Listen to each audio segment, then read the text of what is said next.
Welcome!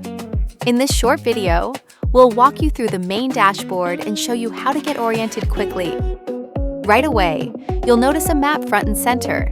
The pins on the map represent your projects. Click on any pin to jump into project details. On the side, you'll see your personal feed. This is where you'll find tasks, approvals, and comments that are assigned specifically to you. It's your go-to space for staying on top of your work. Next, let's take a look at the navigation panel. This is your main menu. Use it to move between modules and access different features of the platform. This is where you can control GIS elements. You'll be able to view spatial data and add layers relevant to your work. Want a different view? You can change base layers here, including switching to satellite view for more detailed imagery. And if you ever need help, just click the question mark icon in the bottom right.